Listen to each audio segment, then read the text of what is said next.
Hello, fellow MSA students and Dr. O. Today we're going to be talking about what does it take to become a great leader.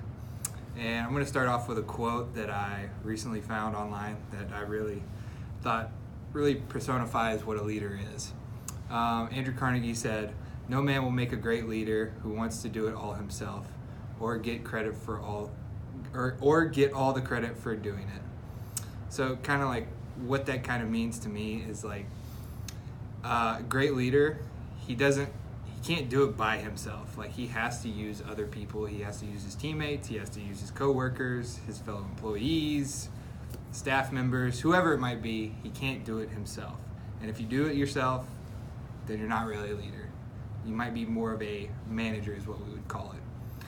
So today I'm going to kind of talk about like kind of all the traits that go into being a leader.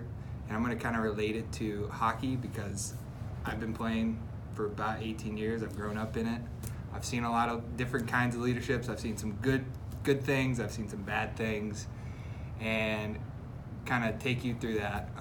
And I'm also going to kind of talk about like what our team does to find, the leaders on the team that we have, and kind of the captains that we have, and what they kind of personify for our team. And so, kind of going off that, so just kind of the different traits that maybe a leader would have, like communication. That's obviously probably one of the biggest ones. You got to be able to communicate with people. You can't just be shy. You can't just be sitting there quietly. Yes, you can lead by example, but how many people really follow that? Honestly, like I feel like you really must be able to communicate. Vision. You must always have a vision. You must be always looking to what you want in your goal. Kind of talking about like one of my captains that I grew up with. When I went to UT and I played hockey there, there was this kid from Michigan. He was probably one of our better players on our team. He was named captain as soon as he got there because he really personified what a leader was. He had the vision. He had the passion. He was very confident in himself. He really instilled confidence in others. The way he kind of personified and kind of how he gave himself off to other people. Just kind of a few stories that I can relate. Like a couple times during practice, we had about, I would say 30 players on our team, so not everybody played. And usually there was a few players that probably should not have been playing hockey, but they were. And one of the greatest things that I saw him do was like before and after practice, he would get on the ice and after practice, so stay on later with those kids, helping them any way he could. Whether it be practicing shooting, passing, different drills that we did, he would always be there for them. Always, never bringing them down, like saying, hey, if they made a bad play or messed up a drill, he was always there to just kind of encourage them and just kind of be there for them. Another thing that he was great with was he was very involved in the community. We always did different things. We'd always try to help out the community, whether it be like Habitat for Humanity, help build some homes, or help people like move stuff in, help do some can drives, whatever it might be. He always led those different things, and he really brought together our team.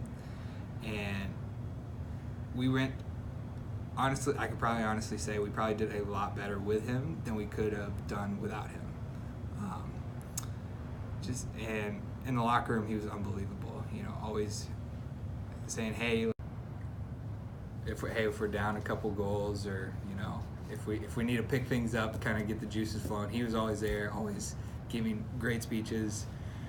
So that was one guy I always looked up to. And just kind of like some of the things like I know he possessed was communication, vision. He always had values, very strong values. Like I said, confidence is another thing he always had. Just always empowering people. Integrity, strong integrity. Like he never did anything bad. He never he never kind of what's the word I'm looking for? Kind of mixed words with actions. Like he always knew what he wanted to do, and he led our team to probably the best and it's probably history. So like that was just one of the things that I want to say. And so kind of moving on. So kind of like what Canisius does here. We use coaching to connect, and we use personality assessments to figure out how our teammates are like, and how they're kind of perceived. And so kind of things we have are D, I, C, and S, which is D is drivers, I are influencers, C is cautious, and S is supportive. And so these are all the different things that like a person can have. And so like our captain, Ryan Smelzer, he is considered an S and an I. So he's very supportive, very loyal to the team. He's always there for him. He's always, and also an influencer. So he's always trying to influence guys, trying to be inspiring. He's always there. So anytime after a game or during a game, if things aren't going well or they are going well, he's always there kind of saying, hey guys, we got to get going, or hey, like we're doing well, let's keep it up.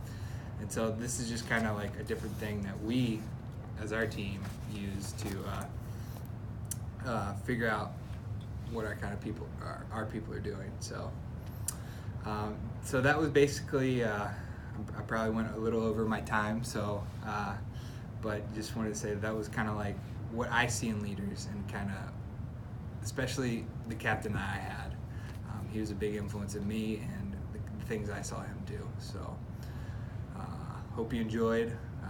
Probably not my best go around, but yeah, that's it.